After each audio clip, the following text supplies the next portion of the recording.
Hello my beautiful hammerhead and welcome back to another video. I want to talk about a lion, son of the forest.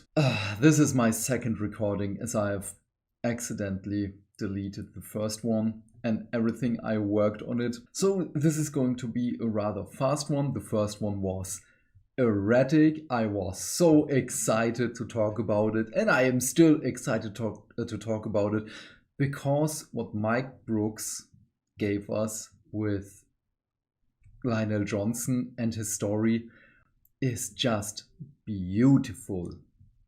Because we get to see him, first of all, wake up, as it's said before the Ark of Omens book, The Lion. And this was kind of strange to me, as I've thought that we will see him after Arks of Omen on how he ventures to, well, save the Imperium and everything else, but we get to see him in a more intimate kind of way as he's not being overwhelmed with his sons. He, of course, meets other Dark Angels, but it's a very close and personal thing. Well, first of all, when he starts remembering things, he doesn't know where he is, he doesn't know who he is, and he does not know how he got there where he is. That he's wearing armor and everything is totally weird to him. He doesn't have a weapon, he doesn't have a shield, he has nothing, basically. It's just his armor. And here the story begins that he's walking through a forest and everything else, just the usual 40k stuff. Let me just phrase it this way. There he meets an old man, a king, on a river. That is the emperor. It's just this, because the king is wounded, he bleeds into the water, there are 4 shadows in the water, and as he tries to reach the king and tries to communicate with the king, a watcher in the dark appears and tells him, "You're asking the wrong question here. He's not going to answer you if you're not asking the right question. Don't go into the water, it will kill you. The shadows will destroy you." And then he's like, okay, the watcher warned me, I believe him. Wanders around a little bit, finds another place, the watcher once again, "You're not strong enough now. Turn back. Don't go there. Don't open this can of worms." And he again, okay, the watcher is warning me again. Where am I? Where in the warp did I end up? But then he meets some human survivors. He rescues their lives. And they say, "Oh, follow us. We have a protector. You're going to like him." He goes to their camp, sees another Dark Angel, and the Dark Angel is just like, okay, now it's on. Draws his weapon, starts shooting at the lion, and the lion immediately goes into battle mode. And while fighting, he starts remembering everything. Who he is, what happened on Caliban, and so on, what happened with Luther. Really interesting, because everything up until this point and everything after that point is total introspection on how the characters are perceiving everything around them, how they're perceiving themselves, how they react to really everything is just so damn beautiful.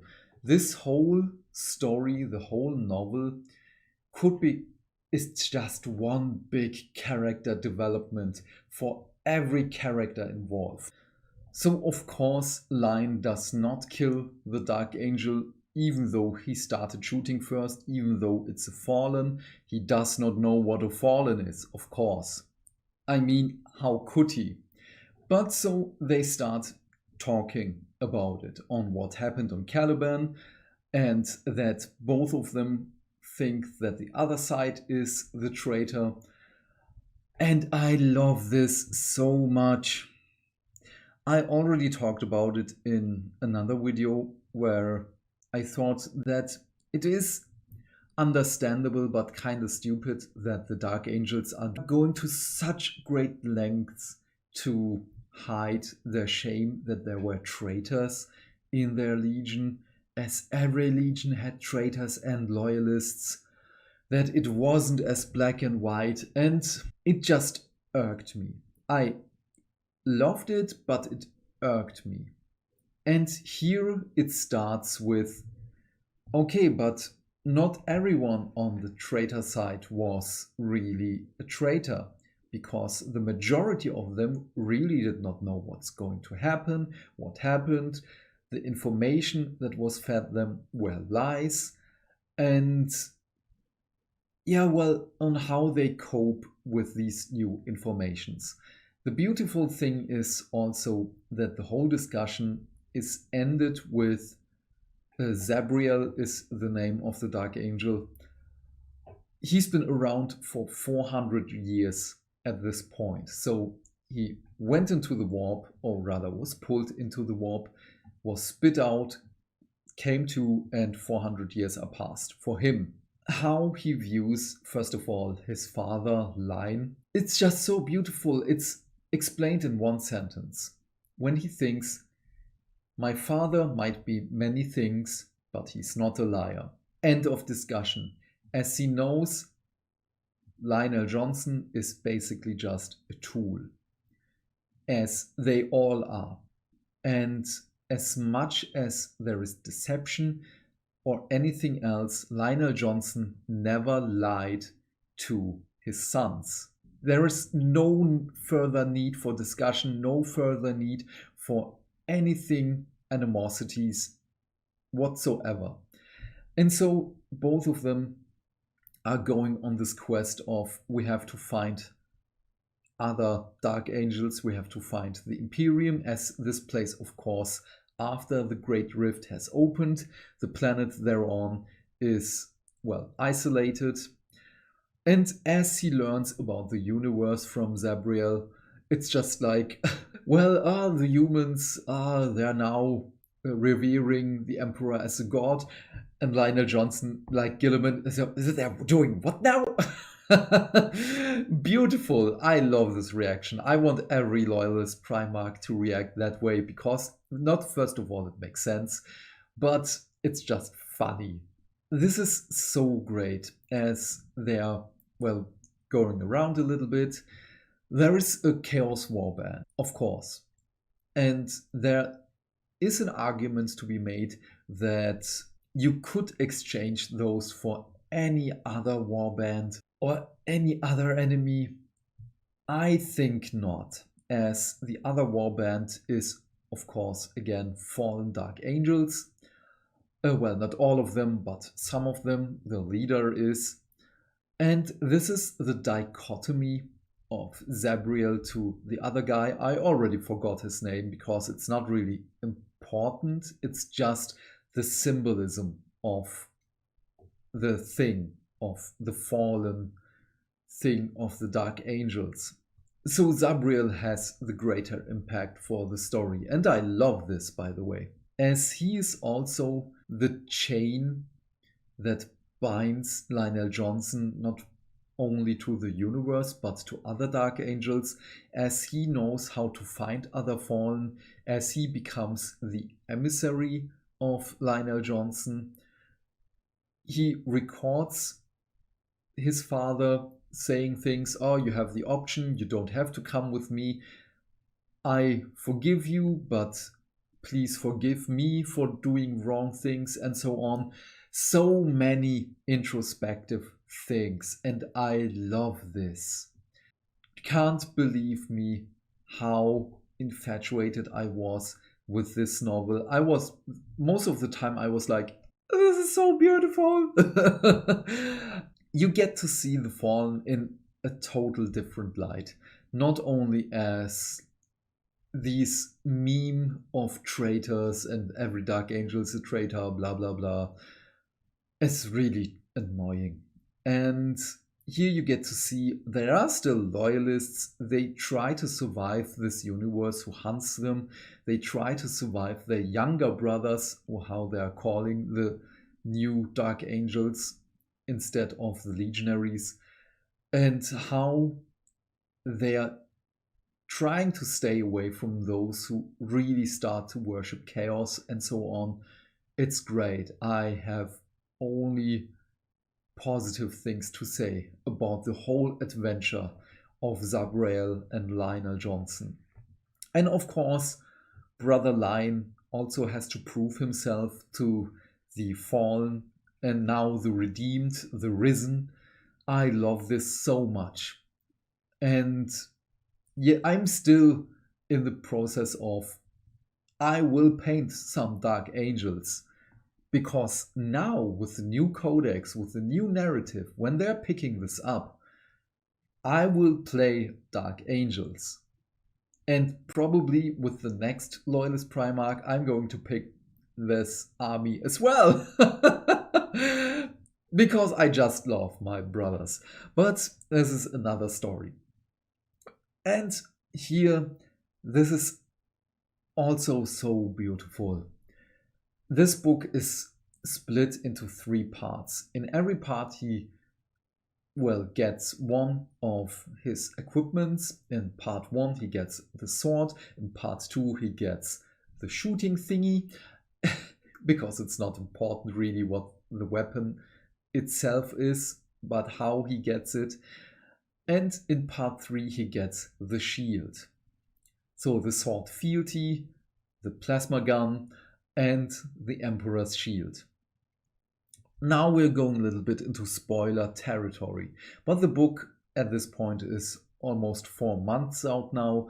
The information is out there, but still, this is your spoiler warning. At this point right now, I'm going to talk about this. I really want to. For everyone else who wants to leave, thank you so much for watching. I give this book a total 10 out of 10. There is nothing wrong with this book. I have only love and adoration for Mike Brooks's masterpiece here. Of course, there are some things hit and miss. Of course, yes. I rate this a 10 out of 10 because this sets the bar for upcoming 40k novels. Because there isn't as much fighting in it. The fighting is good. The fighting has impact on the story, as I will talk about in the spoiler section. But to have so many, first of all, Easter eggs for people who know of the Horus Heresy, knows of the legions back then, and how they are degraded or developed over time into the 40k versions of themselves, on how the fallen are treated here, on how Lionel Johnson is portrayed, how he develops his character, how he grows with experience. It is just so beautiful. Yes, again, thank you so much for watching. Spoiler section is coming up. Have a great day, stay fantastic, stay hydrated, and I will see you in the next video. Bye! Spoilers incoming! So, okay, I want to talk about how Brother Lion gets his equipment. Part 1, the sword. He's fighting. While fighting, he has this vision of the forest. This is so King Arthur, the sword in the stone. He sees the sword, he grabs it, he picks it up, and at this point we don't know how he does it. At one point he doesn't have a sword. He looks through a warp portal, I presume, picks up a sword, and now he has a weapon. Okay. Then he gets the shooty thingy. They are on a spaceship. On this spaceship, the captain says, "Oh, here we have this. The Emperor gifted it to my house 10,000 years ago." Or the fleet, I can't remember. It doesn't really matter. But it was from the Emperor. But there are no records of it that the Emperor was ever there. Interesting. But that isn't the first time the Emperor did something like this. I will come to this in a moment. Because the weapon is not even Space Marine sized, it is Primarch sized, it is a plasma weapon, it is a Dark Angel weapon. Basically, it doesn't have Dark Angel's iconography on it, but it is a Dark Angel weapon. The other time the Emperor did something like this was with Belisarius Call, when, before, a spoiler for the Belisarius Call novel, I'm sorry, before Belisarius Call became Call, there was another guy, Sedaine, and he was one, or rather he was the one who made the black carapace for the Space Marines work, and the Emperor talked to him, but he did not say Sedaine. He said, Belisarius Call, you're going to betray me, but it's really not. You're going to do the right thing. And Sedaine is just like, I'm not Belisarius Call. What are you talking about? But yeah, well, okay. And he shrugs it off. But it does have impact to Call in the 40k timeline. We get more and more of these things in which the Emperor did things during the heresy or even during the Unification Wars that has impact on the storyline right now, and I'm all for it. Part 3, The Shield. Do you remember the thing where the Watcher in the Dark said, don't go in there, you're too weak? Line at the end of the story, of course, goes there, asks the Watcher, am I strong enough now? And the Watcher is just like, you should try. So he goes in there, and there he sees Leman Russ. And at first I was like, no way. What is happening here? Russ is just like, traitor! Charges Lion, throws fisticuffs, and they're fighting. And I'm like, what is happening here? What is going on? I don't understand. What? And he gets all the things thrown at him, just like, you stopped burning worlds and did not come to aid Father during the Siege of Terra and so on. And then Leman Russ switches to Horus, switches to Magnus, becomes Guilliman, becomes Perturabo, becomes... So yes, this is a warp entity, but it is my theory that it's not. This is another part of the Emperor's plan, because in part 2... No, before I get to this, Lionel Johnson has an ability. As every Primarch has his abilities, we don't know what Guilliman can do right now. Every Primarch has a warp ability. Because Brother Corax is basically a shadow demon in the form of a raven in the warp and is hunting Lorga through the warp, or it's a manifestation of his will, we don't know as of yet. I hope that we will see it in the future.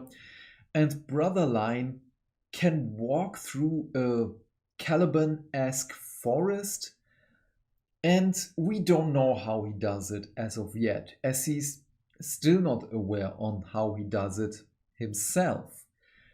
It is not a teleportation, it is not a webway gate. We don't know. He can just walk from one point to another through a forest. Yes, it's maybe the Emperor who does it, that he says, okay, you are needed there. I will pick you up and put you there. But to show you the warp would be too maddening, so you are going to see the lovely forest. Because when he walks... Oh, and he can take people with him, by the way. And when he walks through the forest for a prolonged period of time, there are howls and things stalking him. So it's not really a safe place either. very interesting for the future, because I want to see Brother Lion fight the thing that is hiding in there, which is probably going to be the next step of his evolution on to master this ability. But yeah, I'm really excited to see what Brother Gilliman can do with his warp abilities in the not now codex but 11th edition codex, or after they meet and he tells him about this. But yeah, we will get to that. So in part 2, Brother Lion tries to learn how to meditate, because Primarchs are not made to empty the mind. Well, not everyone. And so he uses the ability to go to a castle. There is again the king sitting on the throne, bleeding. The emperor tries to talk to him. Who are you? How can you be healed? There is no answer because it's still the wrong question. The shadows start appearing again and he gets thrown out. Wonderful scene. This for me is, as Brother Lion is on Imperium Nihilus side, the Emperor trying to talk to his son and is constantly doing other things around him, and the Chaos Gods are trying to intervene. Looks to me like it. I might be wrong, I might have missed a clue here and there, or I missed other things. I still have to read the cipher novel. And yeah, well, in part 3, when he fights Limras, Horus, and so on, every one of those is throwing one of his doubts, one of his, well, let's say he doubts himself. Brother Lion tells himself, I'm wrong, I made mistakes, why did I do this, would I have been better in another way, and so on. And without his experiences throughout this novel, he wouldn't have surpassed this entity. And it is my belief that this is just a test to see, has he grown? Has he grown emotionally? Most important of all, for Brother Lion to grow emotionally is a big step. And he did it. And I love this.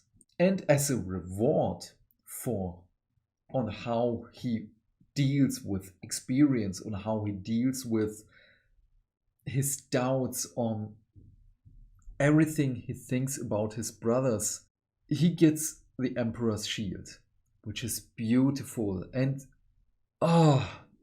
again, another scene where I say, I don't have enough good words for it. I don't have the words.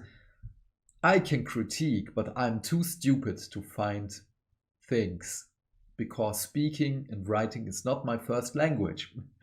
And so he has his whole armament, which is beautiful. The last thing I want to talk about is, there is of course every now and then he thinks about not only about Brother Sanguinius and Brother Gilliman, as the three of them had the Unremembered Empire. Well, not really, but just read Unremembered Empire. But Brother Lion throughout the story has always, whenever someone mentions Brother Gilliman, or when he has to think about him, he gets enraged. He is mad. He thinks that he should have died instead of Sanguinius, and so on. And this is brutal, by the way. But throughout the story, he softens up. He always thinks, okay, Gilliman can do all these things. He is the logistician. I'm not as good as him in that way, and so on and so on. It is brilliant on how this is set up. He's still going to be mad whenever they meet each other. He's still going to punch Brother Gilliman. I'm sure of it. But in the epilogue, the Blood Angels are there. Dante as a Primaris Marine, comes to him. And at first, Brother Lion is just like, oh, those are some impressive blood angels, and that dude in gold, oh, well. And then he sees the face, the mask. And he's just like, why does he wear the face of my brother? He gets mad immediately, but then he thinks, okay, wait, just a moment. Character development. He's not letting his rage through. And he's more like, okay, those are the blood angels, let me talk to them. Time has passed, 10,000 years have passed, things changed. Let me get information. So Dante comes up to him, takes off his helmet. Another revelation, he has jet black hair again. In the Blood Angels trilogy, Dante, Devastation of Baal, Darkness in the Blood, he's old, he has ashen white hair, his wounds are not healing, and here he is just like, haha, I'm great again. And so they're talking a little bit here and there, and Lion just thinks, oh man, this dude seems old. And Dante just says, oh yeah, after 1,000 years, this is nothing, and so on. And I believe that you're Lionel Johnson, the Primarch, because you're not the first Primarch I've met. And Brother Lion is just like, oh, 1,000 years, that dude is ancient, older than me, basically. Even though Lionel Johnson got older, he has wrinkles in his face and so. And then he's just like, wait, another Primarch? What did you say? It's so funny. And Dante is, of course, yes, Lord Primarch Robert Gilliman is back. It is just basically the end of the book. Lionel Johnson is just like, Gilliman! It's a Spider-Man meme. I love this when J. Jonah Jameson is just like, Spider-Man! It's just so beautiful. I love this so much. Again, it's a total 10 out of 10 for me. I rambled on for far too long here, but I had to talk about this, as this is also an indication for a very good book. I can talk about it for a long time because it's not being diluted by prolonged fight scenes. Things are happening, character development, the Emperor is in here, and so on. We get to see how things are being put into motion 10,000 years ago. I just love this so damn much. Thank you so much, Mike Brooks. Thank you. And thank you for watching and listening. Thank you so much. Please leave your thoughts and questions in the comment section down below. I am keen to know what you have to say.